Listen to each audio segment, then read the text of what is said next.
నమస్తే welcome to SP news ముందుగా headlines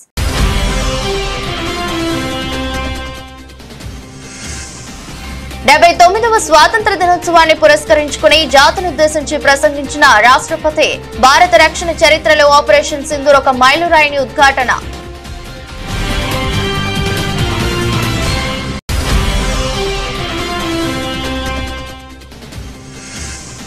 దేశవ్యాప్తంగా ఘనంగా 79వ స్వాతంత్ర దినోత్సవ వేడుకలు ఎర్రకోటపై వరుసగా 12వసారి జాతీయ పతాకాన్ని ఎగురవేసిన ప్రధాని మోదీ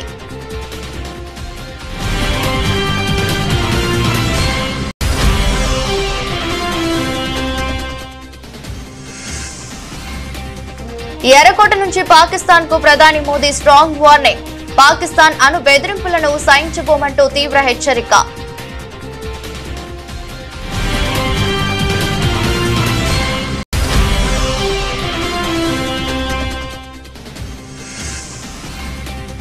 ట్రంప్ ను నమ్మొద్దు భారత్ కు అమెరికా ఆర్థికవేత్త హితవు భారత్ ఆర్థికంగా ఎదగడం ఆయనకు కంటగింపుగా మారిందని వ్యాఖ్యలు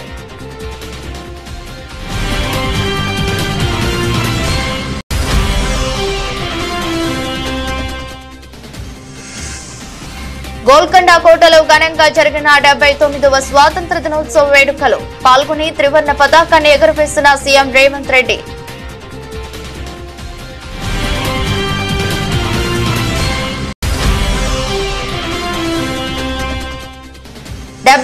వ స్వాతంత్ర దినోత్సవ వేడుకల్లో జాతీయ పతాకావిష్కరణ చేసిన సీఎం చంద్రబాబు రాష్ట్ర పునర్నిర్మాణమే ఏకైక లక్ష్యంగా ముందుకెళ్తున్నామని వెల్లడి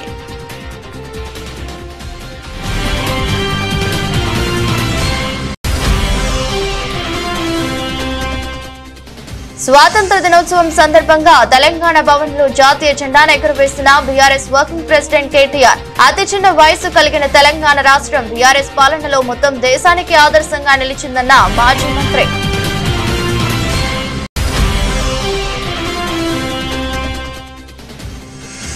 తాడేపల్లిలోని వైసీపీ కేంద్ర కార్యాలయంలో ఘనంగా 79వ స్వాతంత్ర దినోత్సవ వేడుకలు జాతీయ జెండాను ఎగురవేసిన సజ్జల రామకృష్ణారెడ్డి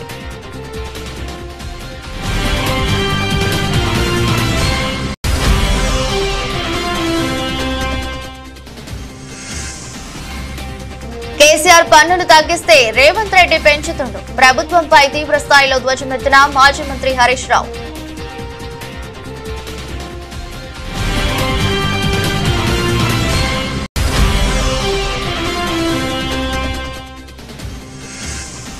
పన్నెండవ తేదీ ప్రజాస్వామ్యంలో బ్లాక్ డే పులివెందుల ఓటమిట్టలో జరిగింది పోలింగ్ కాదని రిగ్గింగ్ అంటూ బొత్స సత్యనారాయణ ఫైర్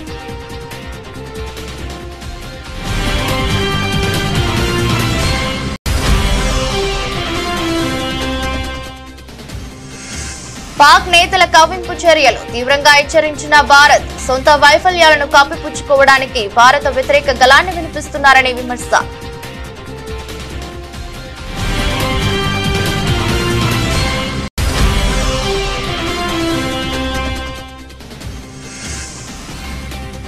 పంతొమ్మిదిన ఆసియా కప్ కోసం భారత జట్టు ఎంపిక టీ20 కెప్టెన్ గా సూర్యకుమార్ యాదవ్ ఖరారు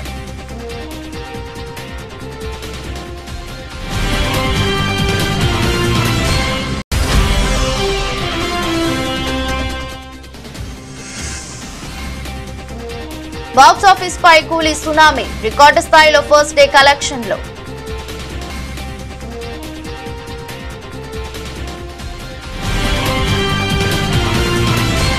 భారత రక్షణ చరిత్రలో ఆపరేషన్ సింధూర్ ఒక చారిత్రాత్మక మైలురాయిగా నిలుస్తుందని రాష్ట్రపతి ద్రౌపది ముర్ము కొనియాడారు 79వ స్వాతంత్ర దినోత్సవం సందర్భంగా గురువారం జాతినుద్దేశించి ఆమె ప్రసంగిస్తూ ఉగ్రవాదంపై భారత్ అనుసరిస్తున్న కఠిన వైఖరిని స్పష్టం చేశారు కాశ్మీర్లోని పహల్గాంలో అమాయక యాత్రికులపై జరిగిన దాడి తీవ్రంగా ఖండించారు ఈ సందర్భంగా దేశం ఉగ్రవాద భూతాన్ని ఎదుర్కోవాల్సి వచ్చిందని రాష్ట్రపతి ఆవేదన వ్యక్తం చేశారు పహల్గాంలో అమాయకులైన పర్యాటకులపై జరిగిన దాడి పిరికిపందుల చర్య అత్యంత అమానుషమని ఆమె అన్నారు అయితే ఈ దాడికి భారత్ అత్యంత వేగంగా నిర్ణయాత్మకంగా బదులిచ్చిందని తెలిపారు మన సాయుధ బలగాలు స్పష్టమైన వ్యూహంతో సాంకేతిక సామర్థ్యంతో సరిహద్దు ఆవల ఉన్న ఉగ్రవాద స్థావరాలను ధ్వంసం చేశాయి ఉగ్రవాదంపై మానవాళి చేస్తున్న పోరాటంలో ఆపరేషన్ సింధూర్ చరిత్రలో నిలిచిపోతుందని రాష్ట్రపతి వివరించారు పేర్కొన్నారు. భారత్ తన పౌరుల రక్షణ విషయంలో ఎట్టి పరిస్థితుల్లోనూ వెనకాడబోదని ఆమె తేల్చి చెప్పారు.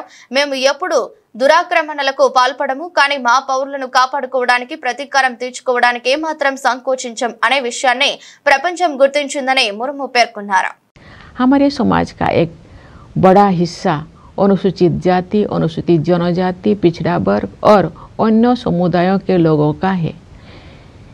इन समुदायों के लोग अब हाशिए पर होने का टैग हटा रहे हैं। उनकी सामाजिक और आर्थिक आकांक्षाओं को साकार करने के लिए सक्रिय प्रयासों के माध्यम से सरकार उनकी सहायता करती आ रही है। अपनी वास्तविक क्षमता को हासिल करने की दिशा में भारत अब और अधिक तेज गति से आगे बढ़ रहा है। हमारे सुधारों और नीतियों से विकास का एक प्रभावी मंच तैयार हुआ है। इस तैयारी के बल पर मैं एक ऐसे उज्जवल भविष्य को देख पा रही हूँ जहाँ हम सब अपनी सामूहिक समृद्धि और खुशहाली में उत्साहपूर्वक योगदान दे रहे होंगे। उस भविष्य की ओर हम भ्रष्टाचार के प्रति जीरो टॉलरेंस रखते हुए अनवरत सुशासन के साथ आगे बढ़ रहे हैं। इस संदर्भ में मुझे महात्मा गांधी की एक महत्वपूर्ण बात याद आ रही है। गांधी जी ने बताया था और मैं दोहराती हूँ, भ्रष्टाचार और दंभ लोकतंत्र के अनिवार्य परिणाम नहीं होने चाहिए। हम सब ये संकल्प ले कि गांधी जी के इस आदर्श को कार्य रूप देंगे और भ्रष्टाचार को భారతదేశం 79వ స్వాతంత్ర దినోత్సవాన్ని శుక్రవారం అత్యంత వైభవంగా జరుపుకుంటోంది. ఈ చారిత్రక వేడుకల సందర్భంగా ఢిల్లీలోని ఎర్రకోటపై ప్రధాని నరేంద్ర మోదీ జాతీయ పతాకాన్ని ఆవిష్కరించారు. ఈ సందర్భంగా వాయుసేన హెలికాప్టర్లు ఆపరేషన్ సింధూర్ పేరుతో ప్రత్యేక ప్రదర్శన ఇవ్వటం, వేదికపై పూల వర్షం కురిపించడం ఏడాది వేడుకల్లో ప్రధాన ఆకర్షణగా నిలిచింది. పతాకావిష్కరణ జరిగిన వెంటనే భారత వాయుసేన చెందిన 2 MI-17 హెలికాప్టర్లు ఆకాశంలో కనువిందు చేశాయి. ఒక హెలికాప్టర్ జాతీయ పతాకాన్ని ప్రదర్శించగా మరొకటి ఆపరేషన్ సింధూర్ బ్యానర్ ను ప్రదర్శిస్తూ వేదికపై పూల వర్షం కురిపించింది. సాయుధ దళాల త్యాగానికి గుర్తుగా ఈ ప్రదర్శన నిర్వహించారు. అనంతరం ప్రధాని మోదీ ఎర్రకోట బురుజుల నుంచి దేశ ప్రజలను ఉద్దేశించి ప్రసంగించారు. ఇది ఆయనకు వరుసగా 12వ స్వాతంత్ర దినోత్సవ ప్రసంగం కావటం విశేషం. ఈ వేడుకల్లో ఆర్మీ, నేవీ, ఎయిర్ ఫోర్స్ కు చెందిన 2500 మంది ఎన్సీసీ క్యాండిడేట్లు, మై భారత్ వాలంటీర్లు కూడా పాల్గొన్నారు. వీరంతా జ్ఞానపద नया भारत लोगो आकाరంలో కూర్చొని ప్రత్యేక ఆకర్షణగా నిలిచారు. मैं आज देश के सामने एक चिंता, एक चुनौती के संबंध में आगाह करना चाहता हूं। षड्यंत्र के तहत, सोची समझी साजिश के तहत देश की डेमोग्राफी को बदला जा रहा है। एक नए संकट के बीज बोए जा रहे हैं और ये घुसपैठिए मेरे देश के नौजवानों की रोजी रोटी छीन रहे हैं। एक घुसपैठिए मेरे देश की बहन बेटियों को निशाना बना रहे हैं। ये बर्दाश्त नहीं होगा। ये घुसपैठिए भोले भाले आदिवासियों को भ्रमित करके उनकी जमीनों पर कब्जा कर रहे हैं। ये देश सहन नहीं करेगा। और इसलिए मेरे प्यारे देशवासियों, जब डेमोग्राफी परिवर्तन होता है, सीमावर्ती क्षेत्रों में डेमोग्राफी में परिवर्तन होता है, तब राष्ट्रीय सुरक्षा के लिए संकट पैदा होता है। देश की एकता, अखंडता और प्रगति के लिए ये संकट पैदा, सामाजिक तनाव के बीज बो देता है। और कोई देश अपना देश घुसपैठियों के हवाले नहीं कर सकता है। दुनिया का कोई देश नहीं कर सकता है, तो हम भारत को कैसे कर सकते हैं? हमारे पूर्वजों ने त्याग और बलिदान से आजादी पाई है, हमें स्वतंत्र भारत दिया है। उन महापुरुषों के प्रति हमारा कर्तव्य है कि हम हमारे देश में ऐसी हरकतों को स्वीकार न करें। उनकी सच्ची श्रद्धांजलि होगी। और इसलिए मैं आज लाल किले की प्राचीर से कहना चाहता हूं, हमने एक हाई पावर्ड डेमोग्राफी मिशन शुरू करने का निर्णय किया है। 79వ స్వాతంత్ర దినోత్సవ సందర్భంగా ఎర్రకోటపై నుంచి జాతిని ఉద్దేశించి ప్రసంగించిన ప్రధాని నరేంద్ర మోదీ పొరుగు దేశం పాకిస్తాన్ కు తీవ్ర స్థాయిలో హెచ్చరికలు జారీ చేశారు. పాకిస్తాన్ నుంచి వస్తున్న బెదిరింపులను భారత్ ఎంత మాత్రం సహించబోదని ఆయన స్పష్టం చేశారు. అదే సమయంలో దశాబ్దాలుగా అమల్లో ఉన్న సింధు జలాల ఒప్పందాన్ని ఇకపై భారత్ అంగీకరించబోదని సంచలన ప్రకటన చేశారు. దేశ రాజధాని ఢిల్లీలోని చారిత్రాత్మక ఎర్రకోటపై వరుసగా 12వసారి జాతీయ పతాకాన్ని ఆవిష్కరించిన అనంతరం ప్రధాని మాట్లాడారు. ఏప్రిల్ 22న జరిగిన పహల్గామ్ ఉగ్రదాడి నేపథ్యంలో సింధు జలాల ఒప్పందాన్ని నిలిపివేసిన విషయాన్ని ఆయన గుర్తు చేశారు. నీళ్లు రక్తం ఎప్పటికీ కలిసి ప్రవహించవు అని పునరుద్ఘాటించారు. మన దేశానికి చెందిన నీటిని పాకిస్తాన్ తో పంచుకోవడాన్ని తీవ్రంగా వ్యతిరేకిస్తున్నట్లు తెలిపారు. हमारे वीर जाबाज सैनिकों ने दुश्मनों को उनकी कल्पना से परे सजा दी है। और इस अपील को पहलगाम में सीमा पार से आतंकियों ने आकर के जिस प्रकार का कत्लेआम किया, धर्म पूछ करके लोगों को मारा गया, पत्नी के सामने पति को गोलियां दी, बच्चों के सामने अपने पिता को मौत के घाट उतार दिया गया। पूरा हिंदुस्तान आक्रोश से भरा हुआ था। पूरा विश्व भी इस प्रकार से संहार से चौंक गया था। मेरे प्यारे देशवासियों, ऑपरेशन सिंदूर उसी आक्रोश की अभिव्यक्ति है। 22 तारीख के बाद हमने हमारे सेना को खुली छूट दे दी। रणनीति वो तय करे, लक्ष्य वो तय करे, समय भी वो चुने, और हमारी सेना ने वो करके दिखाया जो कई दशकों तक कभी हुआ नहीं था। सैकड़ों किलोमीटर दुश्मन की धरती पर घुस करके आतंकी हेडक्वार्टर्स को मिट्टी में मिला दिया, आतंकी इमारतों को खंडहर बना दिया। पाकिस्तान की नींद अभी भी उड़ी हुई है। पाकिस्तान में हुई तबाही इतनी बड़ी है कि रोज नए नए खुलासे हो रहे हैं, नई नई जानकारियां आ रही हैं।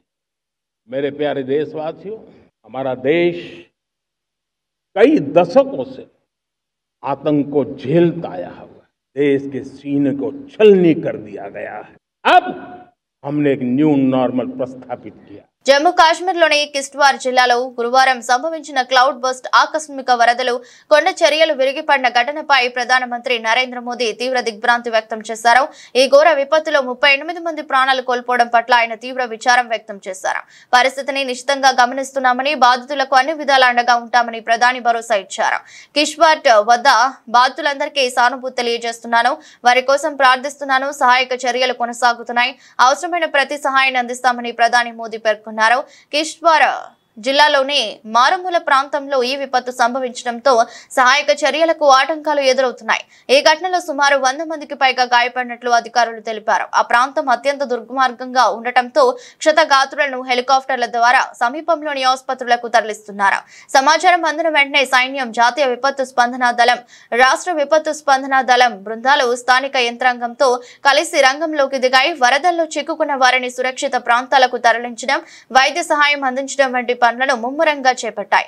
ప్రస్తుతం సహాయక కార్యక్రమాలు వేగంగా కొనసాగుతున్నాయి. అమెరికా అధ్యక్షుడు డొనాల్డ్ ట్రంప్ పై అక్కడి ప్రముఖ ఆర్థికవేత్త జెఫ్రీ సాట్స్ తీవ్రంగా విమర్శలు గుప్పించారు. ట్రంప్ ఆర్థిక నిరక్షరాస్యుడని, ఇతర దేశాల ప్రయోజనాల విషయంలో బాధ్యతారహితంగా వ్యవహరిస్తారని ఆయన దుయ్యబట్టారు. ట్రంప్ ను నమ్మొద్దని భారత్ కు హితవు పలికారు. అమెరికాతో భాగస్వామ్య ఒప్పందాల విషయంలో అప్రమత్తంగా ఉండాలని సూచించారు. అంతర్జాతీయ ఆర్థిక శక్తిగా భారతదేశం ఎదగడాన్ని ట్రంప్ జీర్ణించుకోలేకపోతున్నారని, అందుకే అడ్డుకుంటున్నారని చేస్తున్నారని ఆరోపించారు. భారత్ పై ట్రంప్ టారిఫ్లు విధిస్తున్న సమయంలో జెఫ్రీ సాట్స్ ఈ సంచలన వ్యాఖ్యలు చేయడం ప్రస్తుతం ప్రాధాన్యత సంతరించుకుంది. రష్యా నుంచి ముడి చమురు కొనుగోలు చేస్తుందనే నేపథ్యంతో భారతదేశంపై ట్రంప్ 50% టారిఫ్లు విధించిన విషయం తెలిసిందే. ట్రంప్ తీసుకున్న ఈ నిర్ణయం భారత్ అమెరికా సంబంధాలపై తీవ్ర ప్రభావం చూపింది. అమెరికాతో అప్రమత్తంగా ఉండాలని భారత్ కు సందేశం పంపించిందని జెఫ్రీ పేర్కొన్నారు. అమెరికా మార్కెట్ ను వదిలిపెట్టి విశ్వసనీయమైన మిత్రులు రష్యా, ఆఫ్రికా, చైనా తదితర ఆసియా దేశాలతో ఆర్థిక సంబంధాలను మెరుగుపరుచుకోవాలని జెఫ్రీ సాట్స్ సూచించారు. స్వాతంత్ర పోరాటంలో ప్రపంచానికి సరికొత్త మార్గం చూపించామని తెలంగాణ ముఖ్యమంత్రి రేవంత్ రెడ్డి అన్నారు. అహింసా పద్ధతిలో మహాసంగ్రామం గెలిచామని పేర్కొన్నారు. శుక్రవారం హైదరాబాద్ లోని గోల్కొండ కోర్టులో జరిగిన 79వ స్వాతంత్ర దినోత్సవ వేడుకల్లో ఆయన పాల్గొన్నారు. ఈ సందర్భంగా ముఖ్యమంత్రి మాట్లాడుతూ పటిష్ట భారత్ కోసం నెహ్రూ ఎన్నో చర్యలు చేపట్టారు. నెహ్రూ హయాంలోనే దేశ ప్రగతికి బలమైన పునాదులు పడ్డాయి. పంచవర్ష ప్రణాళికతో దేశాన్ని తిరుగులేని శక్తిగా మార్చారు. తెలంగాణను నెంబర్ 1 రాష్ట్రంగా తీర్చిదిద్దేందుకు కృషి చేస్తున్నాం. కులగణనతో 10 ఏళ్ల కల నెరవేర్చాం. పేదరిక నిర్మూలన కోసం కృషి చేస్తున్నాం. సామాజికంగా, ఆర్థికంగా తెలంగాణ బలపడాలి. సన్నబియ్యం పంపిణీతో పేదల కళ్లలో ఆనందం చూసాం. వరంగల్లో ఇచ్చిన రైతు రుణమాఫీ హామీ నెరవేర్చాం. 25 లక్షల మంది రైతులను రుణం విముక్తులను చేశాం. రైతులకు క్వింటాల్పై 500 రూపాయలు బోనస్ ఇస్తున్నాం. ఏటా ఉచిత విద్యుత్ కోసం 16,000 కోట్ల రూపాయలు ఖర్చు చేస్తున్నామని అన్నారు. మేము అధికారం చేపట్టే నాటికి గత పాలకులు మాకు వారసత్వంగా 8,21,651 కోట్ల రూపాయల అప్పులు మరియు బకాయిలు మిగిల్చి వెళ్లారు. దీనిలో 6,71,757 కోట్ల రూపాయల అప్పులు, అదేవిధంగా ఉద్యోగులు ఇతర పథకాలకు సంబంధించిన బకాయిలు 40,154 కోట్లు, ఎస్సీ ఎస్టీ సప్లైన్, సింగరేణి, విద్యుత్ ఇతర విభాగాలకు చెల్లించాల్సిన బకాయిలు 1,09,740 కోట్లు. వారు చేసిన అప్పును తిరిగి చెల్లించడానికి ఇప్పటిదాకా అసలు రూపేణా 1,32,498 కోట్లు, వడ్డీలకు 88,178 కోట్ల రూపాయలు, మొత్తము కలిపి 2,20,676 కోట్ల రూపాయలను ఈ 20 నెలల్లో తెలంగాణ రాష్ట్ర ప్రభుత్వం చెల్లించింది. 79వ స్వాతంత్ర దినోత్సవ సందర్భంగా సీఎం చంద్రబాబు రాష్ట్ర ప్రజలకు కీలక కానుకను ప్రకటించారు. ఇందిరాగాంధీ స్టేడియంలో జాతీయ జెండాను ఎగురవేసిన అనంతరం ఆయన ప్రసంగిస్తూ మహిళల కోసం ఆర్టీసీ బస్సులో ఉచిత ప్రయాణ సౌకర్యం కల్పించే స్త్రీ శక్తి పథకాన్ని ప్రారంభించనున్నట్లు వెల్లడించారు. ఈ సందర్భంగా సీఎం చంద్రబాబు మాట్లాడుతూ ప్రజలు గెలవాలి, రాష్ట్రం నిలవాలి అనే నినాదంతో 2024 ఎన్నికల్లో ప్రజలు చారిత్రాత్మక తీర్పు ఇచ్చారు. వారి నమ్మకాన్ని నిలబెడుతూ రాష్ట్రాన్ని పునర్నిర్మించడమే లక్ష్యంగా పాలన సాగిస్తున్నామన్నారు. స్వాతంత్ర దినోత్సవం సందర్భంగా తెలంగాణ భవన్ లో జాతీయ జెండాను బీఆర్ఎస్ వర్కింగ్ ప్రెసిడెంట్ కేటీఆర్ ఎగురవేశారు. ఈ సందర్భంగా కేటీఆర్ మాట్లాడుతూ ఎన్నో కులాలు, ఎన్నో మతాలు, ఎన్నో భాషలు, ఎన్నో రాష్ట్రాలు కలిగి ఉన్న వైవిధ్య భారతానికి స్వాతంత్ర్యం సిద్ధించి 79 ఏళ్లు అవుతున్న సందర్భంగా ప్రపంచ వ్యాప్తంగా ఉన్న భారతీయులందరికీ పార్టీ అధ్యక్షులు కేసీఆర్ తరపున, బీఆర్ఎస్ తరపున హృదయపూర్వకంగా స్వాతంత్ర దినోత్సవ శుభాకాంక్షలు తెలిపారు. మన స్వేచ్ఛ స్వాతంత్ర్యాల కోసం బలపీఠం ఎక్కిన వేలాది మంది త్యాగదనులకు ఆనాటి నాయకత్వానికి వినమ్ర పూర్వక శ్రద్ధాంజలి ఘటించారు. 14 రాష్ట్రాలతో మొదలైన స్వతంత్ర భారతదేశ ప్రయాణం ఇవాళ 28 రాష్ట్రాల వైవిధ్య భరితంగా విరసిల్లుతుందని, అతి చిన్న వయసు కలిగిన తెలంగాణ రాష్ట్రం బీఆర్ఎస్ పాలనలో మొత్తం భారతదేశానికి ఆదర్శంగా నిలిచిందని గుర్తు చేశారు. కానీ 20 నెలల కాంగ్రెస్ పాలన చూస్తుంటే బాధ కలుగుతుందని, రైతులు రాజు చేయాలన్న కేసీఆర్ తపన పక్కకు వెళ్లిపోయిందని అన్నారు. ఎన్నో కులాలు, మరెన్నో మతాలు, ఎన్నో భాషలు, మరెన్నో రాష్ట్రాలు, ఎన్నో రకాల వైవిధ్యాల అద్భుతమైన సమాహారమైన మన భారతదేశానికి స్వాతంత్రం లభించి ఇవాళ 78 సంవత్సరాలు నిండి 79వ సంవత్సరంలో అడుగు పెడుతున్న శుభ సందర్భాన భారతీయులు ఎక్కడ ఉన్నా ప్రపంచంలో, మన తెలుగువారు భారతీయులు ప్రపంచవ్యాప్తంగా ఎక్కడ ఉన్నా వారందరికీ మా పార్టీ అధ్యక్షులు పెద్దలు కేసీఆర్ గారి తరపున, అదేవిధంగా భారత రాష్ట్ర సమితి తరపున అందరికీ కూడా హృదయపూర్వకంగా స్వాతంత్ర దినోత్సవ శుభాకాంక్షలు. ఈ స్వాతంత్రాన్ని అర్జించడానికి మనకు ఇవాళ స్వేచ్ఛా వాయువులు పీల్చుకునే ఒక మహదవకాశాన్ని కల్పించడానికి అసువులు బాసిన వేలాది మంది యోధులు పోరాటం చేసి ఆనాడు మాకు తెలంగాణ ఉద్యమానికి కూడా స్ఫూర్తిని అందించిన గొప్ప పోరాట తరానికి ఆనాటి నాయకత్వానికి వినయపూర్వకంగా వినమ్రంగా వారికి మా శ్రద్ధాంజలి, వారికి మా ధన్యవాదాలు. అట్లాగే ఈ 78 సంవత్సరాల భారతదేశంలో మరి 14 రాష్ట్రాలతో భారతదేశం యొక్క ప్రయాణం ప్రారంభమై ఇవాళ 28 రాష్ట్రాలతో ఒక వైవిధ్యభరితమైన భారతదేశంగా విలసిల్లుతున్నది మన దేశం. ఈ 78 సంవత్సరాల్లో గర్వంగా చెప్పవచ్చు, అతి చిన్న వయస్సు కలిగిన మన రాష్ట్రం తెలంగాణ ఇవాళ మొత్తం భారతదేశానికి ఆదర్శంగా నిలబడింది అన్ని రంగాల్లో పెద్దలు కేసీఆర్ గారి నాయకత్వంలో. అంటే ఇది అతిశయోక్తి కాదు. తాడేపల్లిలోని వైసీపీ కేంద్ర కార్యాలయంలో 79వ స్వాతంత్ర దినోత్సవ వేడుకలు ఘనంగా జరిగాయి. ఇందులో భాగంగా మువ్వన్నెల జెండాను వైఎస్ఆర్సీపీ స్టేట్ కోఆర్డినేటర్ సజ్జల రామకృష్ణారెడ్డి ఆవిష్కరించారు. ఈ సందర్భంగా ఆయన మాట్లాడుతూ రాజకీయాల్లో జవాబుదారీతనం లోపిస్తుందని అన్నారు. అధికారంలోకి రావటం కోసం ఏమైనా హామీలు ఇవ్వటం, తర్వాత వాటిని పక్కకు తోసేయడం కనిపిస్తోందని, ఈవీఎంలపై ఎన్ని సందేహాలు అడిగినా సమాధానం లేదని విమర్శించారు.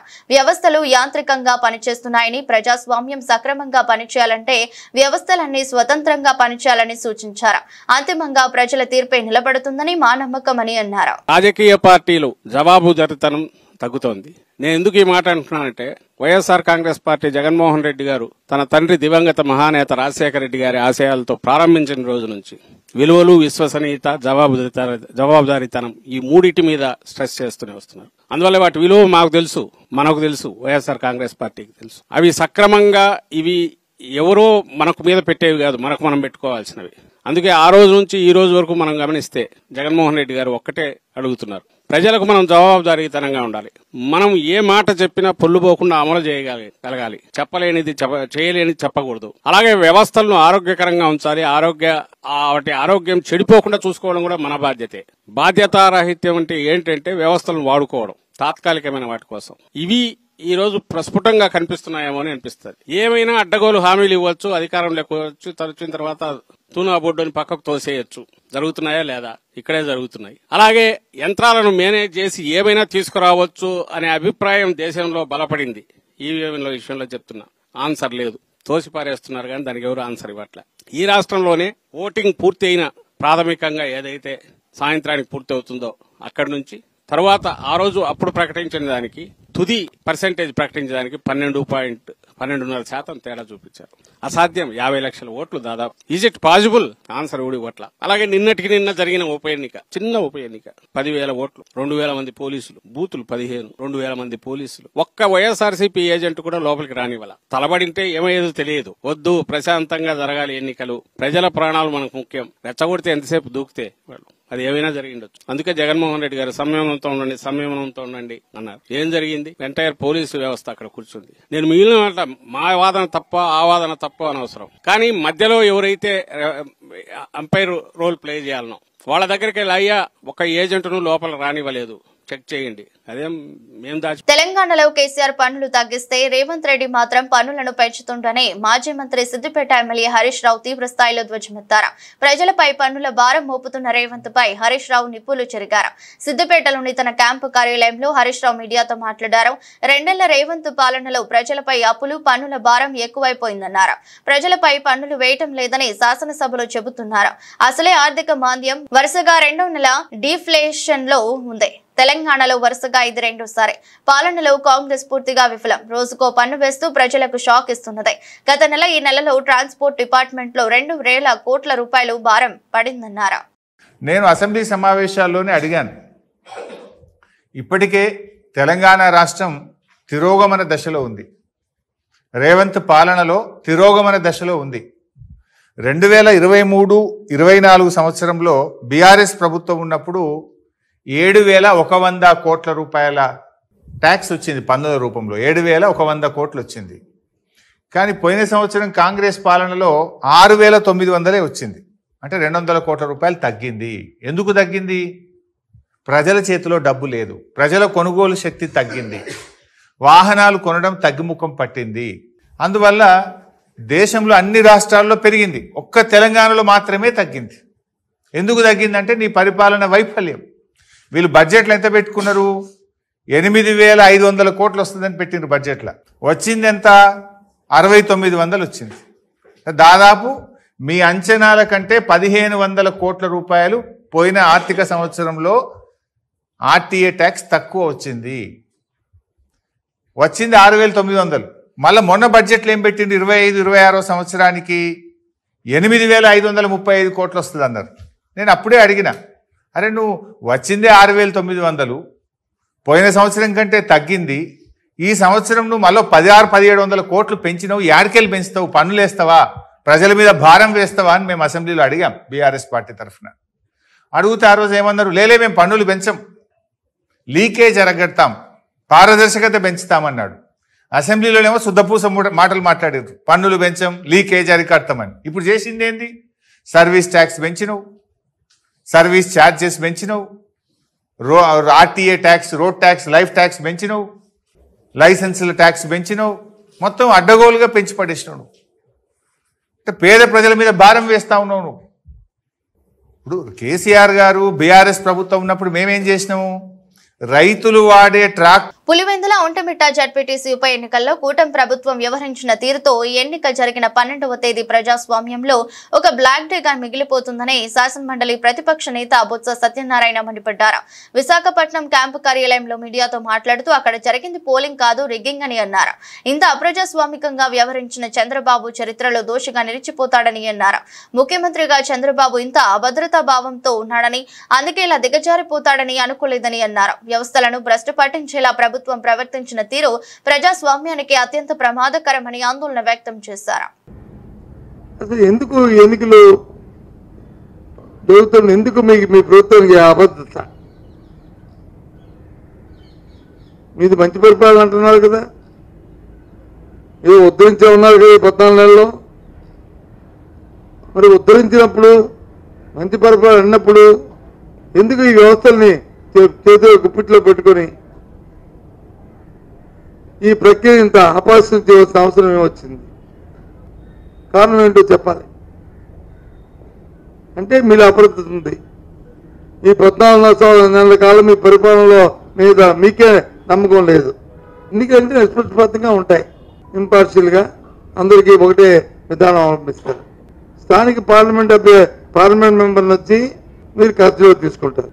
ఆ జిల్లాకు చెందిన మంత్రిని విచ్చలవిడిగా తిరగడానికి వచ్చి తిరిగి ఏజెంట్లు తీసుకొచ్చి వారిని దగ్గరుండి వారి మీద దౌర్జన్యం చేసి దాడి చేయిస్తారు పోలీసు వ్యవస్థ. తెలుగుదేశం అభ్యర్థి వచ్చి విచ్చలవిడిగా తిరగచ్చు, వైసీపీ అభ్యర్థి వచ్చి కస్టడీలో తీసుకుంటారు. మోటార్లు వచ్చి ఓట్లు వేయడానికి ఓటు వినియోగించడానికి వెళ్ళి స్లిప్ పట్టుకెళ్తే వాళ్ళ స్లిప్ని తీసుకుని తెలుగుదేశం పార్టీ కార్యకర్తలు పోలీసులు తీసుకుని దౌర్జన్యంగా చిప్పేసి పక్క నియోజకవర్గాల నుంచి ఉన్న వ్యక్తి వచ్చి ఓట్లు వేస్తారు. మరి ఏదో ముక్కు తెలియని వాళ్ళు వచ్చి ఓటు వేశారంటే అనుకోవడానికి సాక్షాత్తు మార్కెటింగ్ చైర్మన్గా ఉన్న వ్యక్తులు, సొసైటీ అధ్యక్షులుగా ఉన్న వ్యక్తులు, పార్టీలో ఒక ఐడెంటిఫైడ్గా ఉన్న మరి లీడర్స్, వీళ్ళు పక్క వాళ్ళు వచ్చి అక్కడ దౌర్జన్యంగా ఓటు వేస్తారు. ఇగో ఇవన్నీ అవే ఈ పడవలని ఒకటి కాదు, రెండు కాదు. పాకిస్తాన్ నాయకులు పదే పదే నిర్లక్ష్యపూరిత, యుద్ధోన్మాద, ద్వేషపూరిత వ్యాఖ్యలు చేస్తున్నట్లు తమ దృష్టికి వచ్చిందని, ఆ దేశం ఏదైనా దుస్సాహసానికి పాల్పడితే తీవ్ర పరిణామాలు తప్పవని భారత్ హెచ్చరించింది. ఈ మేరకు విదేశాంగ శాఖ అధికార ప్రతినిధి రణ్ధీర్ జైస్వాల్ ప్రకటన విడుదల చేశారు. సొంత వైఫల్యాలను కప్పిపుచ్చుకోవడానికి వారు భారత వ్యతిరేక గళాన్ని వినిపిస్తున్నారని ఆయన అన్నారు. పాకిస్తాన్ నాయకులు తమ మాటలను అదుపులో ఉంచుకోవడం మంచిదని హితవు పలికారు. అమెరికా భారత్ సంబంధాలపై కూడా ఆయన స్పందించారు. ఈ రెండు దేశాల భాగస్వామ్యం అనేక సవాళ్లు, మార్పులను తట్టుకుని నిలబడిందని జైస్వాల్ పేర్కొన్నారు. ఇరు దేశాల మధ్య రక్షణ భాగస్వామ్యం కీలకమైనదని ఆయన తెలిపారు. ఉమ్మడి ప్రయోజనాలు, ప్రజాస్వామ్య విలువలతో కూడిన సమగ్ర ప్రపంచ వ్యూహాత్మక భాగస్వామ్యాన్ని ఇరు దేశాలు పంచుకుంటున్నాయని ఆయన పేర్కొన్నారు. పరస్పర గౌరవం, ప్రయోజనాల ఆధారంగా ఇది మరింత ముందుకు సాగుతుందని ఆశిస్తున్నట్లు తెలిపారు. We have seen several statements, as you rightly referred. We have seen reports regarding a continuing pattern of reckless, warmongering and hateful comments from Pakistani leadership against India. It is well known that known modus operandi of the Pakistani leadership to whip up anti-India rhetoric time and again to hide their own failures. Pakistan would be well advised to temper its rhetoric, as any misadventure will have painful consequences, as was demonstrated recently. Asia cup 2025 కోసం భారత cricket జట్టు ఎంపికై తీవ్ర ఉత్కంఠ నెలకొంది. టీమిండియాలో అనూహ్య మార్పులు చోటు చేసుకునే అవకాశం ఉందని యువ స్టార్లు శుభ్మన్ గిల్, శ్రేయస్ అయ్యర్, యశస్వి జైస్వాల్కు జట్టులో చోటు దక్కకపోవచ్చని తెలుస్తోంది. 19న ముంబైలో జరిగే సెలక్షన్ కమిటీ సమావేశంలో ఈ మేరకు కీలక నిర్ణయాలు తీసుకోనున్నట్లు బీసీసీఐ వర్గాల ద్వారా సమాచారం అందింది. కొత్త ఓపెనింగ్ జోడీని పరీక్షించాలని సెలెక్టర్ల భావిస్తుండటమే గిల్ ఎంపికకు అడ్డంకిగా మారినట్టు సమాచారం. సంజు శాంసన్, అభిషేక్ శర్మలతో ఓపెనింగ్ ను కొనసాగించాలని యాజమాన్యం యోచిస్తుంది. దీంతో టాప్ ఆర్డర్ లో పోటీ తీవ్రంగా ఉండటంతో గిల్ కు స్థానం కష్టంగా మారిందని బీసీసీఐ అధికారి ఒకరు వెల్లడించారు. మరోవైపు ఇంగ్లాండ్ సిరీస్ లో అద్భుతంగా రాణించిన యశస్వి జైస్వాల్ ను ప్రస్తుతానికి టెస్ట్ క్రికెట్ పైనే పూర్తి దృష్టి పెట్టమని సెలెక్టర్లు సూచించినట్టు తెలుస్తుంది. Middle order batter Shreyas Iyer ను కూడా టీ20 జట్టులోకి పరిగణలోకి తీసుకోవడం లేదని వార్తలు వస్తున్నాయి. మరోవైపు గాయం నుంచి కోలుకుంటున్న టీ20 captain Suryakumar Yadav Asia cup లో జట్టుకు నాయకత్వం వహించడం దాదాపు ఖాయమైంది. ఆసియా కప్ కోసం భారత జట్టును 19న ముంబైలో ఎంపిక చేస్తారు. సమావేశం అనంతరం chief selector Ajit Agarkar press conference లో జట్టు వివరాలను అధికారికంగా ప్రకటిస్తారని బీసీసీఐ వర్గాలు స్పష్టం చేశాయి. ఈ నేపథ్యంలో యువ ఆటగాళ్లపై వేటు వేసి కొత్త కోర్పుతో బరిలోకి దిగాలని సెలెక్టర్లు భావిస్తున్నట్టు సమాచారం. సూపర్ స్టార్ రజనీకాంత్ అభిమానుల ఎదురు చూపులకు తెరదించుతూ లోకేష్ కనగరాజ్ దర్శకత్వంలో తెరకెక్కిన కూలీ సినిమా గురువారం ప్రేక్షకుల ముందుకు వచ్చిన విషయం తెలిసిందే. భారీ అంచనాల మధ్య ప్రేక్షకుల ముందుకు వచ్చిన ఈ చిత్రం బాక్సాఫీస్ వద్ద పరుగులు పెడుతుంది. అయితే తాజాగా ఈ సినిమా ఫస్ట్ డే కలెక్షన్లు రికార్డు స్థాయిలో వచ్చినట్లు తెలుస్తోంది. తొలి రోజే ఈ చిత్రం 170 కోట్ల వసూళ్లను రాబట్టినట్లు తెలుస్తోంది. ఒకవేళ ఇదే నిజమైతే తమిళంలో అత్యధిక కలెక్షన్లు సాధించిన చిత్రాలలో కూలీ మొదటి స్థానంలో ఉంటుంది. ఇంతకు ముందు ఈ రికార్డు దళపతి విజయ్ నటించిన లియో చిత్రం పేరిట ఉంది. ఈ చిత్రం తొలి రోజే 148 కోట్ల వసూలు రాబట్టింది. అయితే కూలీ కలెక్షన్లపై చిత్ర బృందం అధికారికంగా ప్రకటించాల్సి ఉంది. వార్తలు ముగించే ముందు మరోసారి హెడ్లైన్స్.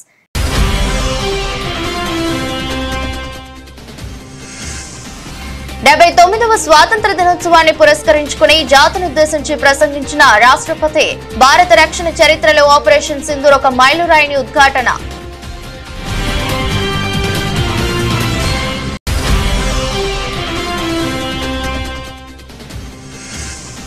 దేశవ్యాప్తంగా ఘనంగా 79వ స్వాతంత్ర దినోత్సవ వేడుకలు. ఎర్రకోటపై వరుసగా 12వసారి జాతీయ పతాకాన్ని ఎగురవేసిన ప్రధాని మోదీ.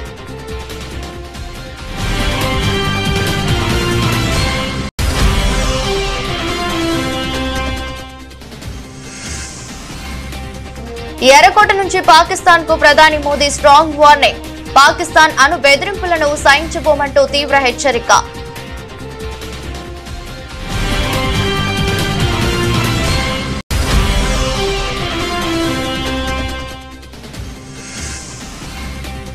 ట్రంప్ను నమ్మొద్దు, భారత్ కు అమెరికా ఆర్థికవేత్త హితవు. భారత్ ఆర్థికంగా ఎదగడం ఆయనకు కంటగింపుగా మారిందని వ్యాఖ్యలు.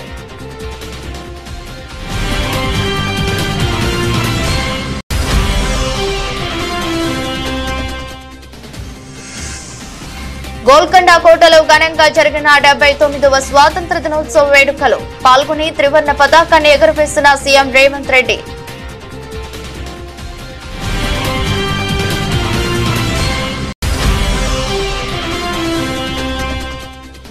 డెబ్బై 79వ స్వాతంత్ర దినోత్సవ వేడుకల్లో జాతీయ పతాకావిష్కరణ చేసిన సీఎం చంద్రబాబు. రాష్ట్ర పునర్నిర్మాణమే ఏకైక లక్ష్యంగా ముందుకెళ్తున్నామని వెల్లడి.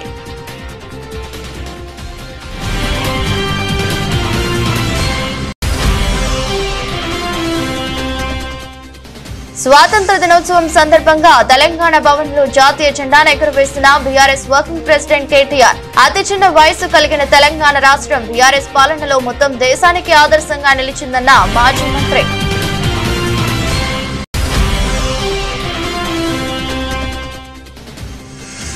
తాడేపల్లిలోని వైసీపీ కేంద్ర కార్యాలయంలో ఘనంగా 79వ స్వాతంత్ర దినోత్సవ వేడుకలు. జాతీయ జెండాను ఎగురవేసిన సజ్జల రామకృష్ణారెడ్డి.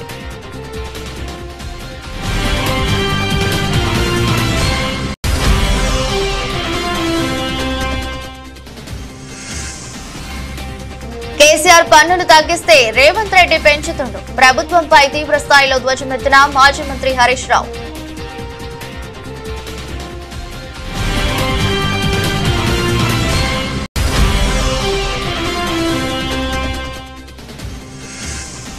పన్నెండవ తేదీ ప్రజాస్వామ్యంలో బ్లాక్ డే. పులివెందుల ఓటమిట్టలో జరిగింది పోలింగ్ కాదని రిగ్గింగ్ అంటూ బొత్స సత్యనారాయణ ఫైర్.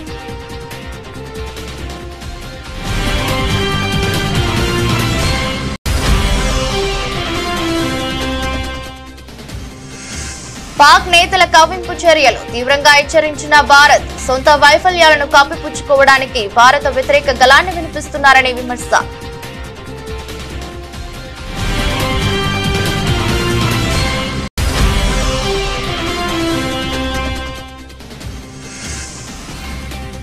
పంతొమ్మిదిన ఆసియా కప్ కోసం భారత జట్టు ఎంపిక. టీ20 కెప్టెన్ గా సూర్యకుమార్ యాదవ్ ఖరారు.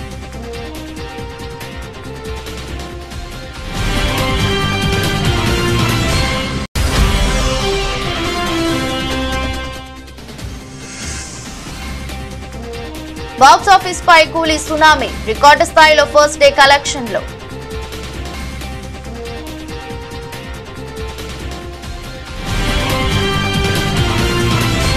ఎదురస్ట్ బులెటిన్ మరో బులెటిన్లో మళ్ళీ కలుద్దాం. అంతవరకు సెలవు. నమస్కారం.